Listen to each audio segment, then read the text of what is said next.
गुरुर्ब्रह्मा गुरुर्विष्णु गुरुर्देवो महेश्वरः गुरुर्साक्षात् परब्रह्म तस्मै श्री गुरवे नमः।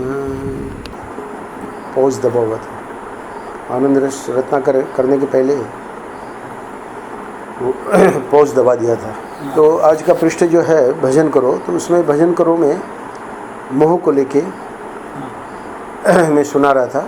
तो मोह में एक तो मोह जो हम समझते हैं परिवार के प्रति, पर जो सूक्ष्म मोह जिसकी व्याख्या उन्होंने की है, शास्त्रों में तो बात आई है पर इस प्रकार से ध्यान नहीं गया जैसा आज मेरा ध्यान गया। तो वहाँ मोह को ये समझाया है कि ये जो अज्ञान है अज्ञान शब्द वहाँ प्रयोग नहीं किया है, पर असली बात यही है, अज्ञान ही मोह है। अज्ञान क्यों मोह है? क्योंकि हम अपने को जान ही नहीं रहे ना, अपना सच्चा स्वरूप। तो अपना सच्चा स्वरूप नहीं जान रहे हैं तो इस शरीर को ही मैं मान रहे हैं। तो शरीर को जो मैं मानना है वो उस मोह की जड़ है, आगे के मोह की। जब शरीर को मोह माना तो फिर अपने शरीर से संबंधी वाले को मेरा मान रहे हैं, है ना। तो मूल तो वो है ना, तो मूल है शरीर को हम मैं मान रहे हैं। तो इसलिए मोह में सिर्फ इसको मत पकड़ना कि भाई परिवार वालों के लिए मोह, या मोह का जो मुख्य जो है जहाँ पे हाँ ये वेदांत चोट करता है। इसीलिए महर्षि बार बार कहते हैं अपने प्रवचनों में आपने भी सुना होगा, समझाते हैं कि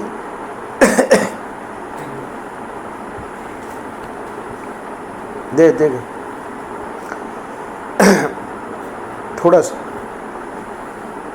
समझाते हैं कि ये जो वेदांत है वो आपकी घर गृहस्थी को कुछ नहीं बिगाड़ेगा।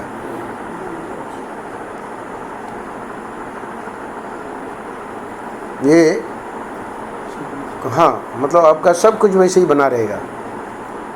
तो कहना क्या चाह रहे हैं कि वेदांत जो है उसका तो जो अटैक है वो अज्ञान पे है ना। अज्ञान हट जाएगा तो फिर वस्तुएं बनी रहें। वस्तुएं हमको कहाँ तकलीफ दे रही? वस्तुओं में जो हमारा मोह है, ये मेरी है, वो तकलीफ देती है। तो इसलिए वो आपके घर गृहस्थी को और किसी को कुछ नहीं हुआ, जैसा है सब वैसा ही रहेगा, अज्ञान हट जाएगा। तो जो आज का प्रथम प्रसंग है आनंद रस रत्नाकर का, 4 सितंबर भजन करो। तो एक व्यक्ति बहरा था, महात्मा के पास जाता था। महात्मा ने कहा भजन करो तो बहरा बोला कि मेरी पत्नी मुझसे बहुत प्रेम करती है, मेरे पुत्र और पुत्रवधू का भी मुझसे बहुत प्रेम है, उन्हें मैं कैसे छोड़ दूँ? महात्मा ने कहा दिखा दें कि ये सब तुमसे कैसा और कितना प्रेम करते हैं। बहरा बोला दिखा दीजिए। यहाँ महर्षि कहने का भाव ये है कि ये आता रहता था, आश्रम में जाता रहता था, और हर बार महात्मा कहते थे भजन करो, और यही बात कहता था। तो फिर महात्मा को एक दिन ये कहना पड़ा कि भाई हमारी बात तो समझ नहीं रहे हो। तो बात नहीं समझता है व्यक्ति तो फिर कुछ प्रैक्टिकल करके दिखाना पड़ता है। महात्मा ने कहा कि हम तुम्हारा कान ठीक किए देते हैं, किंतु घर जाकर किसी से बतलाना मत। बहरे के समान ही मतलब जैसे पहले अभी व्यवहार वैसे ही करना। अच्छा हुआ उसने व्यवहार ठीक किया, नहीं तो कहीं बोल पड़ता। हाँ, तो उन लोगों को समझ में नहीं आता कि भाई ये क्या कर रहा है। तो वह घर लौटा, पानी मांगने पर पुत्रवधू बड़ा आदर दिखाती जल ले आई, किंतु लौटते हुए पति से बोली, पता था ना बहरा है, सुनता तो है नहीं। पति से बोली कि बुढ़ा मरता नहीं है, दिन भर दौड़ाया करता है। अच्छा, तो ये तो पुत्रवधू है ना, और पुत्र की बात है। तो अब वो पुत्र ने क्या कहा? पुत्र ने यानी अपने बाप के लिए बोले कि धन पर सर्प के समान जमकर बैठा है, ये मरता तो हम लोग कुछ खुल कर रहे थे। तो पत्नी मतलब इसकी बहरे की पत्नी ये तो पुत्र और पुत्रवधू के तो कमेंट हो गए। पुत्रवधू कह रही है बुढ़ा मरता नहीं है, दिन भर दौड़ाया करता है ना। अब वो सब सुन रहा है बेचारा। पुत्र बोला, और अब तक उसको सुनता नहीं था और वो बड़े आदर के साथ देती थी तो ये खुश होता था।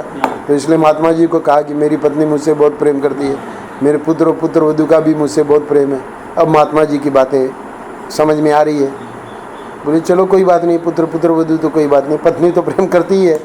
अब पत्नी भी बोल पड़ी इन दोनों की बातें सुनकर। बोले कहते तो ठीक ही हो, यानी बच्चों को कह रही है कि कहते तो ठीक ही हो। तो पत्नी का कमेंट क्या है, बोले कि इन्हें तो अब भगवान का घर देखना चाहिए, है ना। अभी और एक मतलब महावाक्य आ गया उसके लिए, बेचारे के लिए, है ना। अब तक तो पुत्र और पुत्र वधू का ही समझा कि चलो कोई बात नहीं, है ना, पुत्र वधू तो भाई दूसरे घर की है, वो तो काय को प्रेम करेगी, पुत्र का तो होगा ही। अब पुत्र ने भी कह दिया कि सर्व के समान बैठा है, तो बड़ी निराशा हुई कि भाई पुत्र, बोले कोई बात नहीं। मन में सोचा पत्नी तो बेचारी प्रेम करती है, और पत्नी भी बोल पड़ी, बच्चों को कह रही है कि कहते तो ठीक ही हो, इन्हें तो अब भगवान का घर देखना चाहिए। लो, उस व्यक्ति ने एक ही दिन रात में देख लिया। अब ये तो थोड़ी 2-3 बातें सुनाई है, महाराज से कह रहे हैं कि पूरा 24 घंटे का काम था तो 24 घंटे में और क्या क्या कमेंट सुने होंगे बेचारे ने। तो बोले कि एक ही दिन रात में देख लिया कि उसे कोई नहीं चाहता है, बहरा था ना, दौड़ाया करता है, तो सब धन के कारण उसका बनावटी सत्कार करते हैं। सत्कार जो हो रहा है उसका, तो भाई ये जो है इसके पास इतना धन है तो वो धन मिल जाएगा हमको, सेवा एवा करेंगे तो धन के कारण उसका बनावटी सत्कार करते हैं, मतलब हृदय से नहीं। तो अब पुनः महात्मा के पास आया और बोला, महात्मा जी आपने मुझे सब दिखा दिया, संसार में सब स्वार्थ के संगी है, अब मुझे आपका उपदेश आदेश समझ में आया कि भजन करो। तो ये बात तो हो गई इस बहरे की, पर वहाँ मतलब इस आज के इस पृष्ठ के माध्यम से महाराज से कहना ये चाह रहे हैं कि जो हम लोग बहरे गूंगे लंगड़े लूले नहीं हैं, मतलब सब भगवान ने सब ठीक दिया है शरीर, तो हम लोगों को तो ये बात समझनी चाहिए कि इसका अनुभव करना चाहिए कि ये सब स्वार्थ के संगी हैं, इसके लिए ज़्यादा बचने की नहीं ज़रूरत है, अपना भजन। अब वो भजन जो है वो दृढ़ निश्चय के रूप में हमारे हृदय में ये बात आनी चाहिए। तो दृढ़ निश्चय के बारे में महर्षि आज बता रहे हैं कि आप अपने मन में ये बात बैठा लो कि दृढ़ निश्चय में भगवान का निवास है। देखिए भजन करो, ये दृढ़ निश्चय हो गया तो उसी में भगवान का निवास है। अब आगे भगवान आपको बढ़ा देंगे, आपको हमको आगे बढ़ा देंगे अगर हमने दृढ़ निश्चय कर लिया किसी भी चीज़ को लेकर, है ना। पर दृढ़ निश्चय गलत चीज़ को लेकर तो होना ही नहीं चाहिए, उसका तो पहले से ही, अधर्म का तो पहले से ही त्याग का लिखा ही है, इसलिए वो हम मान के चल रहे हैं कि दृढ़ निश्चय आप लोग यानी हम लोग गलत स्थान पे नहीं करेंगे। तो अब ये दृढ़ निश्चय फिर सही स्थान में, उसमें फिर आप दृढ़ निश्चय पे क्यों जोर दे रहे हैं? सामान्य निश्चय हमारा कि भजन करो वही काम हो जाएगा, बोले नहीं, उसमें भी दृढ़ निश्चय करना पड़ेगा। क्यों? क्योंकि लोग जो है अध्यात्म को लेकर भी उसमें इतने वो हैं, बाइलेंस यानी इतनी बहुशाखा अनंतास्य आ जाएगा श्लोक कि अनेक शाखाएं हैं, ये कर लें कि ये कर लें कि ये कर लें, है ना, अध्यात्म में आने के बाद भी। इसलिए आगे समझा रहे हैं, यदि आप तार्किकों के तर्क में पढ़ोगे तो वो कहेंगे कि शालिग्राम से नर्मदेश्वर श्रेष्ठ है। तो तार्किकों के तर्क में पढ़ना मतलब समझो कोई शालिग्राम का पूजन कर रहा है ना, वो शालिग्राम में मानता है और वर्षों से उसकी पूजा चल रही है, और कोई तार्किक मिल गया उसको, तो वो तार्किक क्या कहेगा? वो सिद्ध करेगा उसको। क्या सिद्ध करेगा? कि अरे शालिग्राम का तो बेकार है, नर्मदेश्वर जो है शास्त्र के वचन बताएगा, है ना, कहाँ कैसे कैसे, यानी इस पुराण में ये आया, इस पुराण में ये आया है, तो नर्मदेश्वर श्रेष्ठ है, ये आपको सिद्ध करेगा। अब आपका अगर दृढ़ निश्चय नहीं है कि मेरे को तो शालिग्राम की ही पूजा करनी है, तो आप गड़बड़ा जाओगे। अच्छा समझो कि उसके कहने से आपने नर्मदेश्वर की पूजा करनी शुरू कर दी, है ना। यदि आप नर्मदेश्वर की पूजा करोगे तो अब चूँकि आप तो ढिलमिल हो ना, भाई पहले शालिग्राम की करते थे, उसने ये सिद्ध कर दिया कि नर्मदेश्वर श्रेष्ठ है, अब इसकी पूजा करने लगे, तो अब कोई और आ जाएगा, वो कहेगा कि श्री राम को शिव का आराध्य बतावेंगे। भाई तुम नर्मदेश्वर की पूजा कर रहे हो तो शिव जी है ना, पर शिव जी किसकी पूजा करते थे? बोले शिव जी श्री राम की पूजा करते। तो फिर तुम श्री राम की पूजा क्यों नहीं करते? अरे बोले शालिग्राम मतलब विष्णु, उसको छुड़वाया, तार्किकों के चक्कर में पड़ जाओगे। तो नर्मदेश्वर की शुरू करी, नर्मदेश्वर। अभी तीसरा कोई आया, बोले कि राम की पूजा करनी चाहिए, ये शिव जी की पूजा करके क्या बैठे हो? तो महर्षि कह रहे हैं कि चलो राम को अपना लिया, समझो कि कल्पना करो कि भाई उसके कहने से हाँ भाई बात तो ठीक है, शिव जी जब राम की पूजा करते थे तो हमको भी राम की पूजा करना है। तो फिर वो चौथा आएगा और बोलेगा कि श्री कृष्ण को षोडश कला, हाँ राम तो 12 कला के हैं, तुम क्या ये राम की पूजा कर रहे हो, है ना? श्री कृष्ण को षोडश कला पूर्ण कहेंगे। अच्छा अब पांचवा आएगा, वो बोलेगा तुम नारायण को जानते हो कि नहीं? बोले हाँ नारायण का नाम सुना है। तो नारायण के तो अवतार हैं कृष्ण, क्या कृष्ण को लेके बैठ गए? बोले नहीं, उसने कहा था षोडश कला, पहले तो मैं राम को मानता था। बोले राम के पहले किसको मानते थे? बोले शिव जी को। उसके पहले? शिव जी के पहले नर्मदे अपना इसको शालिग्राम को। तो बोले देखो यही तो गलती है भाई, मूल नारायण है, अवतारी नारायण ही सब रूपों में अवतार लेते हैं। राम नारायण ने अवतार लिया, कृष्ण नारायण ने अवतार लिया, जितने अवतार है वो अवतारी है नारायण, और ये सब अवतार है। तो कृष्ण का पूजन करना चाहिए कि नारायण का?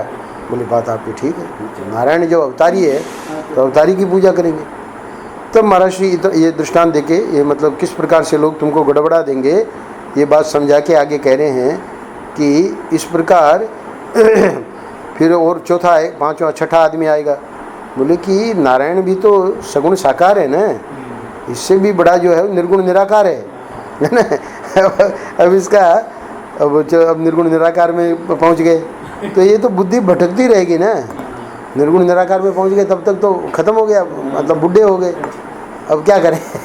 अब निर्गुण निराकार समझ में नहीं आएगा, क्योंकि वेदांत जो समझाया जाएगा वो तो तब समझ में आ जाता जब शालिग्राम की कर रहे थे।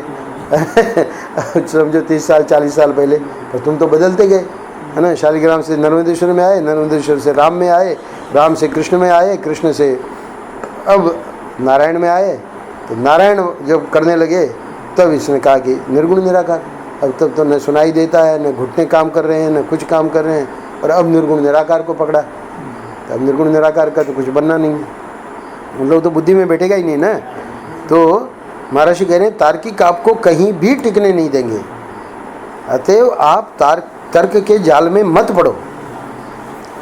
गुरु शास्त्र के अनुसार जहाँ आपकी निष्ठा हो गई है वहीं जमे रहो, सीधी बात है। सदगुरु की बात माननी है ना? उन्होंने जो बात तुम्हारे मन में जमा दी, अब वो जने जने आ रहे हैं और वो बता रहे हैं, समझा रहे हैं, वो ठीक नहीं है। अच्छा, आगे महर्षि बहुत बढ़िया वाक्य कह रहे हैं, बहुत काम का वाक्य है। निष्ठा का परिपाक होकर रसायन बन जाता है, और यदि निष्ठा कच्ची रहे तो विष होती है। तो निष्ठा हमारी जो हमको सदगुरु ने बताया, उस मार्ग में हम चलते रहें तो एक रसायन, मतलब उसी से हमारा कल्याण होगा। और ये निष्ठा जैसे ऊपर सुनाई, तो उसकी कच्ची निष्ठा है बेचारी की, है ना? तो बदल रहा है, एक से दूसरा, दूसरे से तीसरा, तीसरे से चौथा, तो ये तो विष हो गया ना। विष हो गया मतलब उसका जो है उन्नति नहीं हो सकती ना, उसको जिस मार्ग में चल रहा है उसमें आगे नहीं बढ़ सकता, वही विष है। यदि आप बदलते रहोगे तो निष्ठा कभी पकेगी ही नहीं भाई, पकने का समय नहीं मिला ना। शालिग्राम को करते रहते पक जाती, है ना? और ये इधर बदल दिया, खिचड़ी पकी नहीं, उतार दी, अब वो क्या काम की रही? खा तो सकते नहीं उसको, तो खिचड़ी पक जाती है फिर उसका स्वाद आता, माताएं जानती हैं। तो इसलिए कहो भी कि भाई उतार दो, बोले कि नहीं अभी नहीं उतारेंगे, जब पक जाएगी तब उतारेंगे, है ना? तो इसीलिए हम लोगों के लिए भी जो गुरु ने कह दिया है उसको आगे बढ़ना है। कोई और मिलेगा, अरे क्या वहाँ क्या जाते हो वृंदावन, हैं? बोले कहाँ जाएं? बोले इधर आओ। इधर किधर? कई जगह है, ब्रह्मा कुमारी है ना? बहुत सारे संप्रदाय हैं। एक व्यास नदी पे कोई एक है संप्रदाय, राधा संप्रदाय है, राधा स्वामी संप्रदाय। मिलेंगे सब संप्रदाय के लोग। हमारे पास भी कमल के मित्र कोई किसी संप्रदाय का, कोई किसी संप्रदाय आते हैं, ठीक है, वो निष्ठा रखें, वो अपना दृढ़ निश्चय रखें, अब उनका प्रभाव हमारे पे न पड़े और हमारा प्रभाव उन पर भी नहीं पड़ना चाहिए। हाँ, तब उनकी पकेगी ना निष्ठा। पर बोले नहीं नहीं स्वामी जी, आपका प्रभाव पड़ना तो ठीक है, तो हमारा प्रभाव अगर पड़ेगा है ना, तो उससे नहीं, उससे क्या होगी, उसकी निष्ठा नहीं पकेगी ना बेचारी की। वो जो जन्म से या बचपन से कर रहा है, उसके गुरु ने जो बताया है, तो एक विष हो गया ना। तो इसलिए ये आवश्यक नहीं है। इसलिए महर्षि के पास, महर्षि से प्रभावित होकर कुछ लोग कहते थे महर्षि को कि हमारे गुरु तो हैं, पर आप हमको मंत्र दे दीजिए। तो महर्षि बहुत बढ़िया उत्तर देते थे, बोले कि नहीं, वो ठीक नहीं है। जब तुमने अपना गुरु बना लिया है,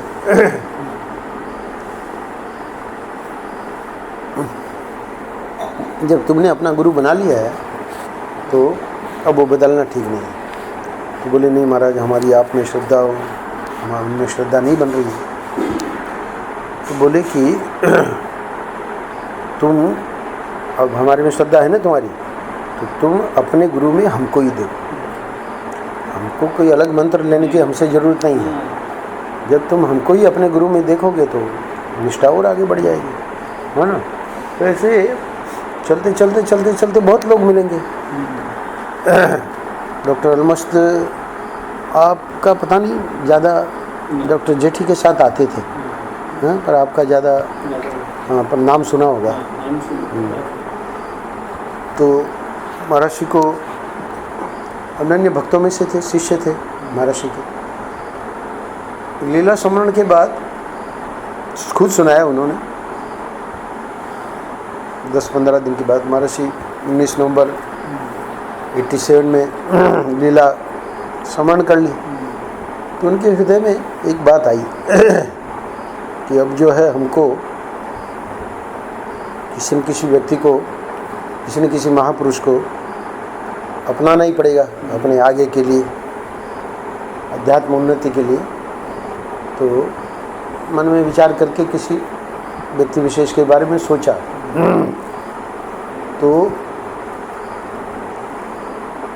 उन्होंने बताया कि उसी रात हमको स्वप्न में महर्षि आए। महर्षि ने कहा कि हम कहीं गए नहीं, यानी गुरु के रहते हुए तो बात छोड़ दीजिए, गुरु के बाद भी ये सोचना कि अब गुरु चले गए, हमको दूसरी जगह जाना है। तो इसलिए महर्षि कह रहे हैं कि यदि निष्ठा कच्ची रहे तो विष होती है, यदि आप बदलते रहोगे तो निष्ठा कभी पकेगी नहीं, है ना। इसलिए महर्षि को कृपा करके स्वप्न में कहना पड़ा, क्योंकि वो बदल जाते ना, मतलब दूसरे को किसी को भी अपनाते तो बदल गए, तो फिर वो निष्ठा पकेगी नहीं। इसलिए भक्त के लिए दृढ़ निश्चयी होना आवश्यक है। ये जो प्रसंग चल रहा था ना, वो भक्ति का था। तो इसलिए दृढ़ निश्चय तो सबके लिए, वेदांती के लिए भी। इसलिए भक्त के लिए दृढ़ निश्चयी होना आवश्यक है। भक्त के लिए क्यों? क्योंकि ये ऊपर की जो बातें बताई ना, तो है तो भक्त बेचारा, पर वो देखिए शालिग्राम, नर्मदेश्वर, है ना, राम, फिर कृष्ण, फिर नारायण, फिर निर्गुण निराकार में आया। तो निर्गुण निराकार की वहाँ चर्चा नहीं है।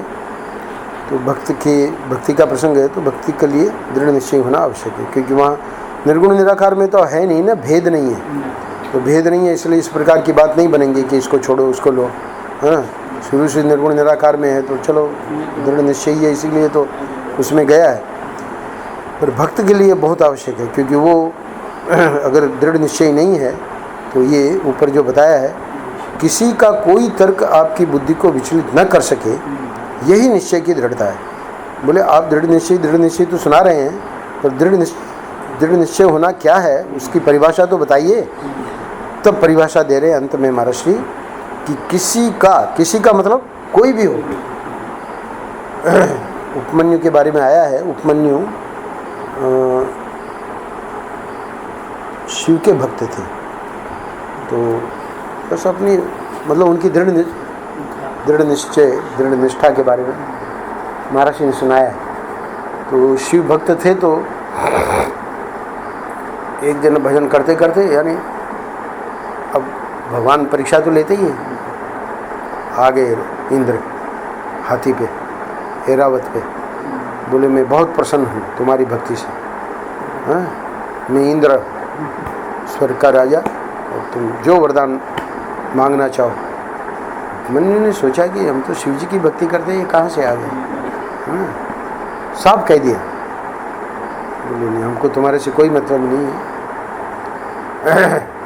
हम तो हमारे शिव जी की भक्ति करते हैं, कोई वरदान नहीं चाहिए। फिर भी बहुत कहा देखो मांग लो, फिर पछताओगे ये सब। कुछ नहीं, दृढ़ निश्चय। भगवान ही थे, भगवान शिव ही थे, हाँ इंद्र रूप में आए थे, अपना स्वरूप प्रकट हो गया। तो कह रहे हैं महर्षि कि किसी का मतलब इंद्र भी आ जाए, उसका कोई तर्क आपकी बुद्धि को विचलित न कर सके, है ना। हमारी जो निष्ठा है, भक्त के लिए ये निष्ठा नहीं होगी तो बेचारा बार बार विचलित होता रहेगा, क्योंकि आगे होगी उसका दूसरे का तर्क सुनेगा। अरे शनि देवता नहीं जा रहे हो तुम? हाँ बोले महाराज कहाँ है मंदिर? वो इधर ही है, इधर से चलो आपके साथ ही चलेंगे। कहाँ महाराज जी को मान रहे थे और ये सब मान रहे थे, कहाँ शनि देवता की पूजा शुरू कर दी। तो ये होता है ना, तो ये दृढ़ निश्चय नहीं होने के कारण, है ना, कि और भी बहुत सारे देवता हैं। तो देवताओं जाने का निषेध नहीं किया है, पर जो भी जहाँ भी जो भी है वो सब हमारे ठाकुर जी हैं, जिनमें मैं मानता हूँ वही सब। जैसे महाराज जी ने कहा ना, उनको गुरु बदलने की जरूरत नहीं है। बोले महाराज कैसे फिर करें? तुम उनमें भी हमारा ही दर्शन करो, क्योंकि अब वो महर्षि को मान रहा है तो उसका मतलब उसका ईश्वर भाव बन रहा है महर्षि में। तो ईश्वर तो व्यापक है ना। तो हम हाँ शनि देवता में जावें, समझो किसी के कहने से जाना ही पड़े, ठीक है। शनि देवता क्या हमारे महर्षि से अलग थोड़ी है ना। या हमारे जो इष्ट हैं कृष्ण हैं, कृष्ण ही सब रूपों में है, जहाँ भी जाओ कृष्ण ही है।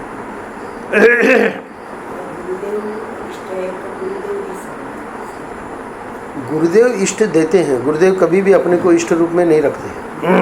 गुरु की भूमिका यही है, क्योंकि उनके गुरु ने उनको इष्ट से मिला दिया। महाराज जी को कृष्ण दर्शन करवा दिया योगानंद जी ने। तो अब जो महाराज जी जब अपनी भूमिका निर्वाह करेंगे तो उनका भी यही रहेगा कि हमको अपने शिष्यों को इष्ट से मिलाना है, हमसे नहीं। गुरु कभी भी अपने को न कभी इष्ट कहता है ना। और अब कोई कहे कि भाई श्रद्धा से हम गुरु को इष्ट मानते हैं, तो वो उसकी गुरु भक्ति है, उसके लिए मना नहीं है। पर अगर मूल में देखेंगे तो जब उसको पूछेंगे भाई गुरु ने क्या मंत्र दिया, है ना, तो कोई नहीं कहेगा कि गुरु ने कहा कि भाई हमारा जप करना, कोई नहीं कहेगा। इधर थोड़ी सी संप्रदाय ऐसे बन गए हैं कि वो मंत्र भी उसका बना दिया है गुरु का ही। जैसे अपना रामकृष्ण मिशन है, तो वहाँ कोई इष्ट है ही नहीं, है ना, न राम है न कृष्ण है। कोई भी कहीं भी चले जाओ रामकृष्ण मिशन में, मंदिर अगर है तो रामकृष्ण परमहंस का, कोई दूसरा मंदिर नहीं। कहीं भी पूरे विश्व में रामकृष्ण परमहंस का ही। और चित्र मिलेंगे विवेकानंद और अपना शारदा और वो सब, पर मूर्ति अगर मिलेगी तो रामकृष्ण परमहंस। तो उन्होंने फिर जब दीक्षा देते हैं तो वही रामकृष्ण का मंत्र भी वही देते हैं। वो बात अलग है, उनकी परंपरा में वो अपना सनातन धर्म की परंपरा नहीं है, उससे हटकर है ना। सनातन धर्म की परंपरा में ये मान्य नहीं है। गुरु मंत्र देते हैं इष्ट का, वो इष्ट जो है, अब उस इष्ट का भाव हमको अपने गुरु में बनता है तो वो बात अलग है। वो भाव क्यों बनेगा? क्योंकि गुरु ब्रह्मा, गुरु विष्णु, गुरु देवो महेश्वर, गुरु साक्षात पर ब्रह्म, तो इसलिए वो भाव तो बनना ही बनना है हर एक शिष्य का, है ना।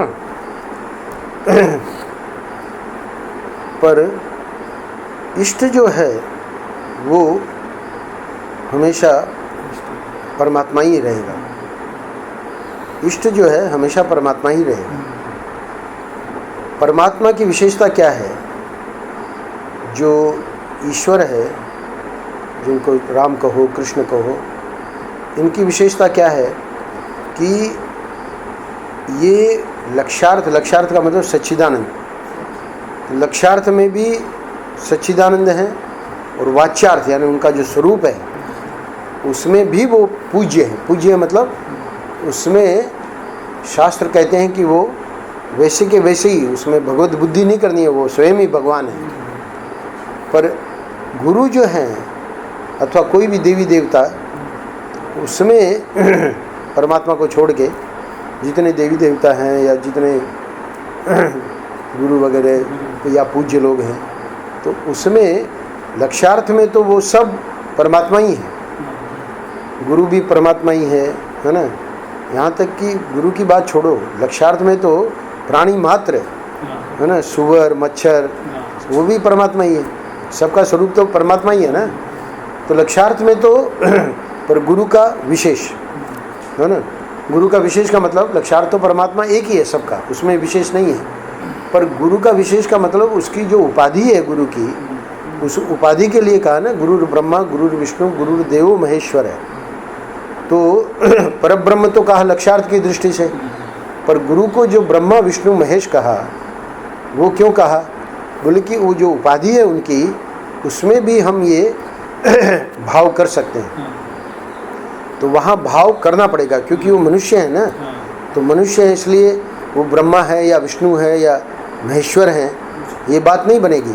क्यों नहीं बनेगी? क्योंकि ब्रह्मा तो सृष्टि उत्पन्न कर रहा है, गुरु कहाँ सृष्टि उत्पन्न कर रहा है ना। विष्णु सृष्टि का पालन कर रहा है। गुरु महाराज ज़्यादा से ज़्यादा क्या कहेंगे? भाई आनंद वृंदावन में थे, ऐसा ही तो कहेंगे। पर जब हमारी वो विष्णु बुद्धि बनेगी, भगवत बुद्धि बनानी पड़ेगी। विष्णु जो है वो विष्णु रूप में ही पूज्य है क्योंकि वहाँ भगवत बुद्धि बनानी नहीं है। तो इसलिए यहाँ उपमा दी जा रही है, गुरु को उपमा दी जा रही है कि गुरु ही ब्रह्मा है। तो इसलिए फिर ब्रह्मा का अर्थ क्या किया? ब्रह्मा का अर्थ ये नहीं किया कि वो उत्पत्ति करता है सृष्टि की। ब्रह्मा का अर्थ किया कि वो आपका ये जो साधन का शरीर है उसको उत्पन्न करता है, यानी उसको पैदा करने वाला वो गुरु ब्रह्मा है। पहले हम तो संसारी थे मतलब दुनिया में लगे हुए थे, हमको कहाँ ये पता था मंत्र करें जप करें फलाना करें। उसने वो आपको ये वाला साधन शरीर दिया, उस दृष्टि से ब्रह्मा है। विष्णु उस साधन शरीर का पालन कर रहे हैं इसलिए वो विष्णु है। और महेश्वर बोले कि हमारे में जितने दुर्गुण हैं, जितने हमारे ये जो काम क्रोध लोभ मोह मद मात्सर्य, उसको सबको जो है उसका प्रलय कर देते हैं, इसलिए शिव रूप है उनका, है कि नहीं। तो ये गुरु ब्रह्मा गुरु विष्णु गुरुदेव। अब वो कोई कहे कि भाई ये ब्रह्मा रूप में है ना, वो विष्णु रूप में है, तो वो भाव है हमारा। तो इसमें तो भगवत बुद्धि करनी पड़ेगी। इसलिए गुरु इष्ट नहीं होता है, गुरु जिसको इष्ट बतावे वही इष्ट होता है। गुरु में जिसकी इस प्रकार की बुद्धि है इष्ट वाली, वो उसका महर्षि ने कहा है कि ऐसे ऐसे गुरु भक्त होते हैं, देखे गए हैं। पर वो जो है उस प्रकार का बहुत दुर्लभ है। मतलब जो तुमने प्रश्न किया इष्ट वाला, ऐसे देखे गए हैं, मतलब ऐसे गुरु भक्त होते हैं, पर बहुत बहुत मुश्किल है। क्योंकि वो गुरु के समय में ही मतलब गुरु परीक्षा लेते रहते हैं ना, फेल हो जाते, बहुत कठिन है। हमने भाव बना रखा है ना, तो भाव जो है एक तो है प्रमा, मैंने उस दिन समझाया था, प्रमाता प्रमाण प्रमेय। तो प्रमाता प्रमाण के द्वारा प्रमेय को देखता है। तो गोपालगढ़ आए और आपने एकदम सांप देखा, तो फिर बाद में हमने दिखाया वो तो रस्सी थी। तो वो जो सांप आपने देखा वो भ्रम था, वो प्रमा नहीं थी। अब जो हम दिखा रहे हैं वो प्रमा है। तो ज्ञान क्या करता है? ज्ञान जो है वो हमको सत्य वस्तु दिखाता है। तो 16वें श्लोक में हम लोगों ने देखा, भगवान बता रहे हैं अर्जुन को, है ना, कि सत्य जो है उसका कभी अभाव नहीं है। तो ज्ञान जो है उसको दिखा देगा। और असत जो है, तो असत क्या है? नाम रूप। तो असत का कोई भाव नहीं है, यानी वो प्रतीति रहेगी पर भाव नहीं रहेगा। तो इसलिए गुरु को पता है कि वो गुरु तो व्यक्ति जो देख रहा है वो शरीर को देख रहा है, शरीर नाम रूप है। तो नाम रूप में अगर वो उसकी इष्ट बुद्धि होगी तो वो उसको कष्ट देगी। ईश्वर के लिए तो क्या है कि परमात्मा जो है वो नाम रूप होते हुए भी उसका लक्ष्यार्थ का भाव बन जाएगा उसी वक्त कि भाई वो सच्चिदानंद घन परमात्मा ही इस रूप में आए। पर मनुष्य के लिए गड़बड़ हो जाएगा। क्यों हो जाएगा गड़बड़? ओंकारानंद जी ने माला पहनाई है ना, एक दृष्टांत। हमको महर्षि ने इंजेक्शन लगाने को कहा, दूसरा वो जो है दर्द का इंजेक्शन मांगा। हमने मन में सोचा कि दर्द का इंजेक्शन नुकसान करेगा, डॉक्टर ने कह रखा है जहाँ तक हो सके मत दो। तो गोली दी हुई है, गोली का असर हो जाएगा, तब तक विटामिन का इंजेक्शन तो ड्यू है, तो विटामिन का लगा देते हैं। तो विटामिन का भर के हम गए, सुई घुसाई, महाराज जी पूछ रहे हैं किसका इंजेक्शन है। अब क्या बोलोगे? अब थोड़ी बोलोगे माला पहन के। अब तो जो सच्ची बात है बतानी पड़ेगी, क्योंकि गुरु से झूठ बोलोगे तो फिर कहाँ, तुम्हारा फिर नरक में भी स्थान नहीं है।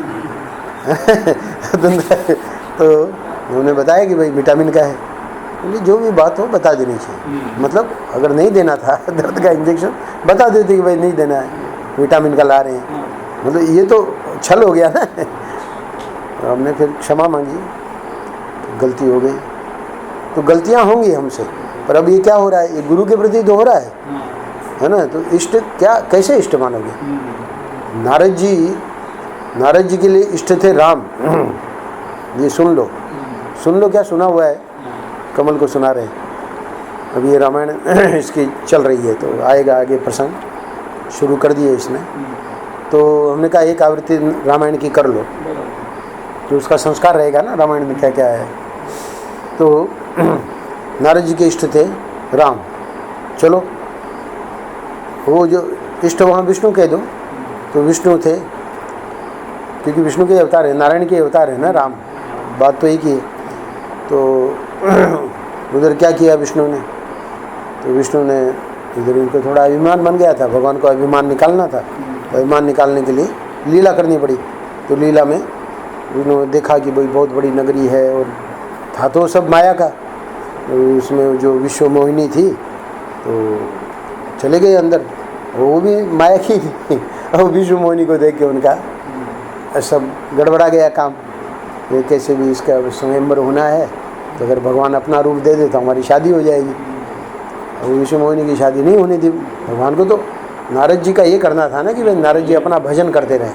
तो नारद जी भजन करते रहे, इस बात की दृष्टि से कहाँ होने दिया, नहीं होने दिया।